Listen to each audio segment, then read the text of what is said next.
Bismillahirrahmanirrahim. Assalamualaikum warahmatullahi wabarakatuh. Sebelumnya, perkenalkan saya Fadila Pagasani dengan NIM 220305501092 berasal dari kelas A dengan nomor urut 13 Angkatan Prodi Gizi 2022. Baik, pada presentasi hari ini saya akan menjelaskan fase dan tata laksana gizi buruk pada balita, di mana presentasi kali ini bertujuan untuk memenuhi tugas mata kuliah Isu Mutakhir.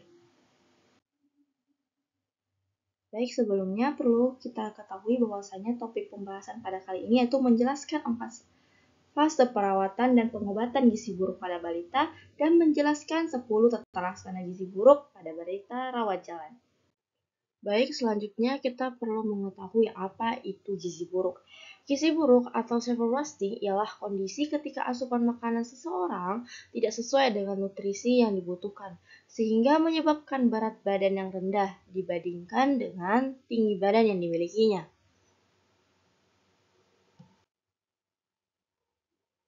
Nah, pada fase perawatan dan pengobatan gizi buruk terdapat 4 fase, di mana fase pertama yaitu fase stabilisasi, fase kedua yaitu fase transisi, fase ketiga disebut fase rehabilitasi, dan fase keempat ialah fase tidak lanjut.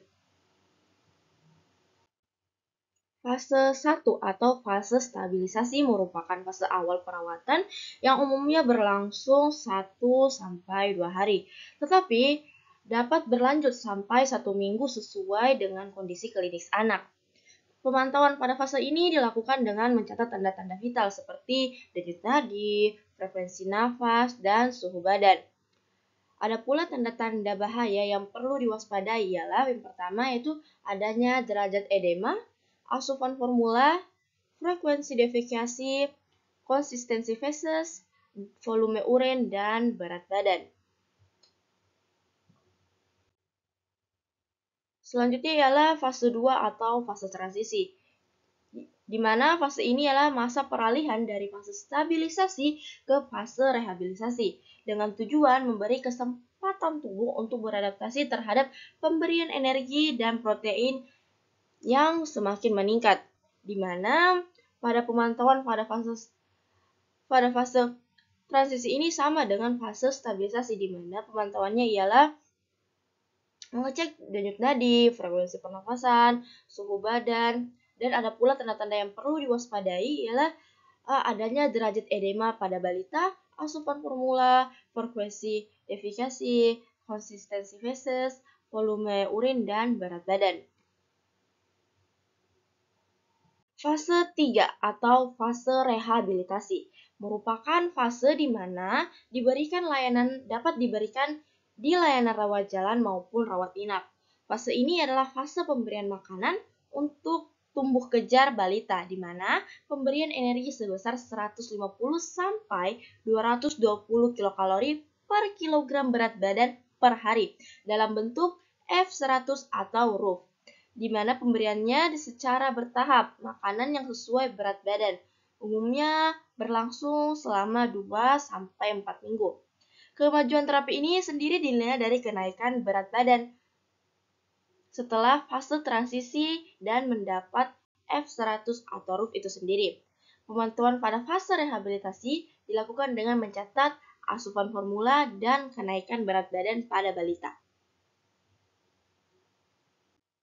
Fase keempat atau yang juga menjadi fase terakhir yang disebut fase tidak lanjut. Pada fase ini merupakan lanjutan pemberian makanan untuk tumbuh kejar pada balita dengan pemberian makanan keluarga dan pemberian makanan tambahan pemulihan.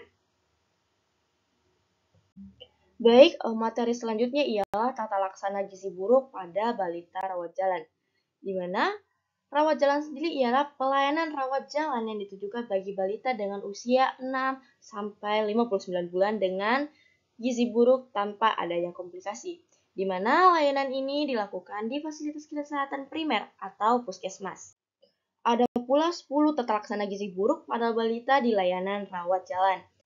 Baik, tata laksana langkah pertama yaitu mencegah dan mengatasi hipoglikemia, di mana langkah pertama ini masuk pada fase stabilisasi. Perlu kita ketahui bahwasanya semua balita yang mengalami gizi buruk beresiko mengalami hipoglikemia, yang dimana ditandai dengan kadar gula darah rendah kurang dari 3 milimol per liter atau setara dengan kurang dari 54 mg per desiliter. Apabila fasilitas kesehatan setempat tidak memungkinkan untuk memeriksa kadar gula darah pada balita, maka semua anak gizi buruk dianggap menderita hipoglikemia dan segera ditangani dengan cara memberikan 50 ml larutan glukosa 10% atau setara dengan 1 sendok teh munjung gula pasir yang dilarutkan di dalam air sebanyak 50 ml dan diberikan secara oral. Selanjutnya ialah tata laksana langkah kedua, yang mana tata laksana langkah kedua ini sama seperti langkah pertama, masuk pada fase stabilisasi. Langkah kedua ialah mencegah dan mengatasi hipotermia. Hipotermia pada balita ditandai dengan suhu aksilar atau suhu pada ketiak balita kurang dari 36 derajat Celcius, di mana hipotermia sering ditemukan pada balita gizi buruk. Dan apabila ditemukan bersamaan dengan hipoglikemia, menandakan adanya infeksi berat. Infeksi berat.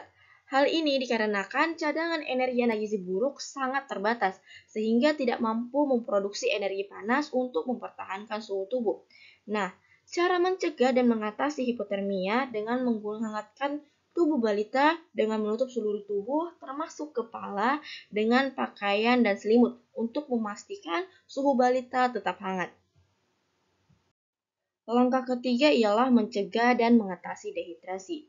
Semua balita gizi buruk yang mengalami diare dan penurunan urin dianggap mengalami dehidrasi.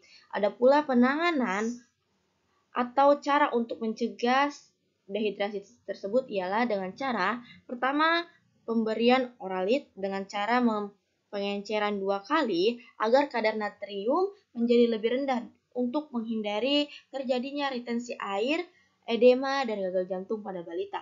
Selanjutnya ialah pemberian gula, di mana pemberian gula ini bertujuan untuk menambah energi dan mencegah terjadinya hipoglikemia. Selanjutnya ialah pemberian mineral mix atau larutan elektrolit, yang dimana diberikan untuk mengatasi gangguan keseimbangan elektrolit dan mineral seperti kalium, magnesium, dan zinc. Apabila anak diare, maka diberikan risomal setiap kali anak mengalami diare. Nah, untuk anak usia kurang dari 2 tahun, takaran yang diberikan ialah 50-100 ml setiap kali anak mengalami diare. Nah, untuk anak kurang dari 2 tahun, maka diberikan 100-200 ml setiap kali anak buang air besar. Berbeda dengan langkah ke-1, langkah kedua, dan langkah ketiga, langkah keempat sendiri sudah masuk ke dalam fase transisi menuju fase rehabilitasi, di mana langkah keempat sendiri ini diberikan pelayanan memperbaiki gangguan keseimbangan elektrolit di hari ketiga sampai hari ke-7 pelayanan balita gizi buruk.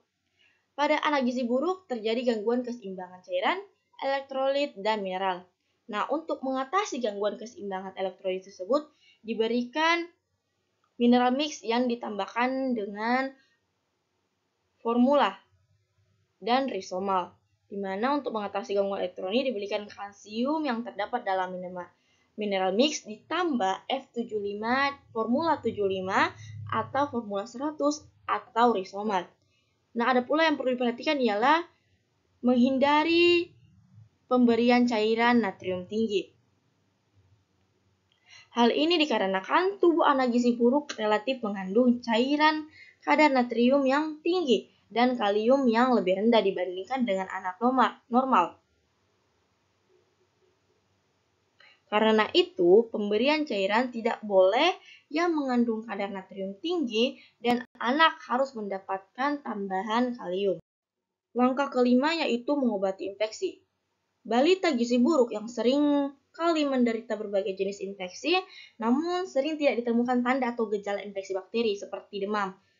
Karena hal ini, langkah kelima yaitu pelayanan mengobati infeksi biasanya diberikan sampai fase keempat, di mana penanganan yang diberikan ialah diberikannya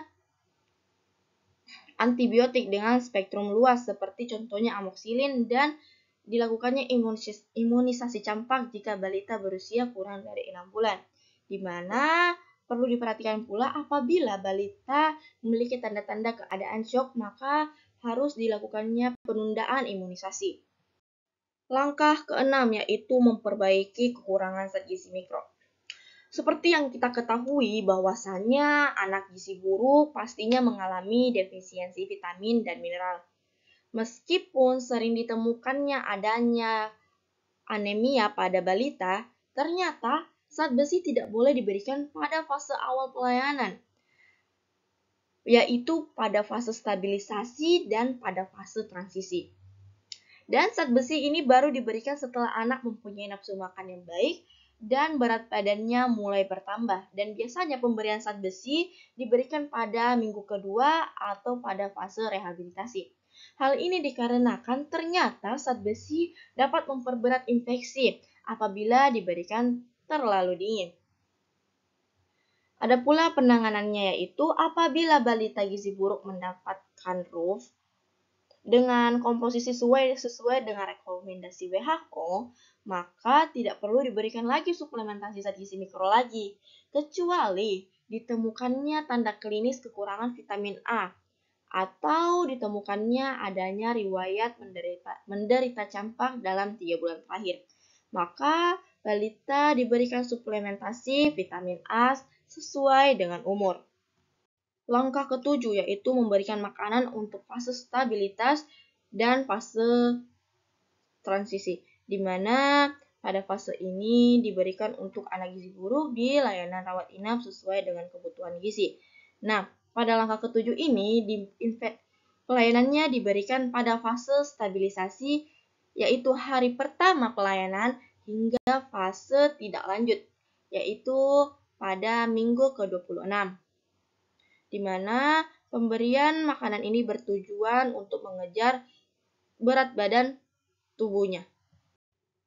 Selanjutnya ialah langkah ke-8, yaitu memberikan makanan untuk tumbuh kejar atau catch-up growth, di mana hal ini pelayanan ini dimulai pada fase transisi atau sama dengan hari ketiga pelayanan, di mana pada fase ini, rehabilitasi terjadi replesi atau pemulihan jaringan tubuh sehingga diperlukannya energi dan protein yang cukup. Di mana penanganan yang diberikan ialah pemberian energi 150 sampai 220 kilokalori per kilogram berat badan per hari.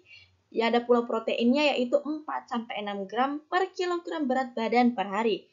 Dan terapi gizi yang diberikan berupa formula 100 atau RUF yang secara bertahap ditambah dengan makanan padat bergizi.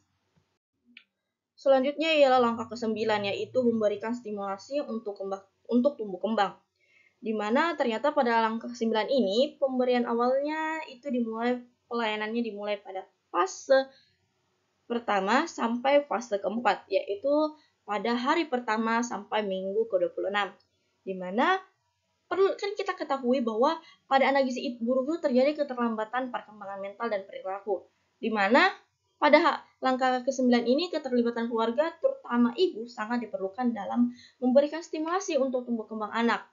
Oleh karena itu diberikan petunjuk pada orang tua dan keluarganya untuk memberikan stimulasi perkembangan anak dengan penuh kasih sayang sambil bermain bernyanyi untuk menciptakan suasana yang menyenangkan. Ada pula penanganannya seperti stimulasi yang diberikan secara bertahap dan berkelanjutan sesuai umur anak terhadap 4 aspek kemampuan dasar, yaitu gerak kasar, gerak halus, kemampuan bicara, kemampuan untuk bersosialisasi, dan kemampuan kemandirian, di mana stimulus ini dilakukan setiap hari selama 15 sampai 30 menit. Langkah terakhir yaitu langkah ke-10, yaitu mempersiapkan untuk tidak lanjut di rumah, di mana langkah ke-10 ini memasuki fase transisi, yaitu dimulai pada hari ketiga pelayanan sampai fase rehabilitasi, yaitu minggu ke-6 pelayanan, di mana persiapan untuk tidak lanjut di rumah ini dapat dilakukan sejak anak atau balita dirawat inap. Misalnya untuk prosesnya melibatkan ibu dalam kegiatan merawat anaknya. Kriteria sembuh sendiri adalah BB menurut tinggi badan atau berat badan menurut panjang badan lebih dari minus 2 standar deviasi. Ada pula yaitu lila atau lingkar lengan atas kurang dari 12,5 cm. Selanjutnya ialah kriteria sembuh terakhir adalah tidak adanya pitting edema bilateral yang ditemukan. Lalu penanganan, apa aja nih penanganan yang perlu dilakukan, yaitu kontrol. Nah, terdapat 4 kali kontrol, yaitu 1 kali per minggu pada bulan pertama. Lalu selanjutnya 1 kali per 2 minggu pada bulan kedua, dan semakin bertingkat lagi yaitu 1 kali per bulan sampai 6 bulan atau lebih. Selanjutnya yaitu penanganan yang diberikan ialah melengkapi PPI atau program pengembangan imunisasi. Nah, itulah tadi fase dan tata laksana gizi buruk pada balita, di mana telah kita ketahui bahwasanya terdiri 4 fase, yang mana fase stabilisasi dilakukan di hari pertama sampai hari kedua pelayanan. Lalu fase transisi dilakukan pada minggu ketiga sampai minggu ketujuh pelayanan, dan fase rehabilitasi dilakukan pada minggu kedua sampai minggu keenam pelayanan. Lalu fase tidak lanjut yang mana dilakukan pada fase ketujuh dilakukan pada minggu ke-7 sampai minggu ke-26. Mungkin cukup sekian dari saya. Wabillahi taufiq wal hidayah. Wassalamualaikum warahmatullahi wabarakatuh.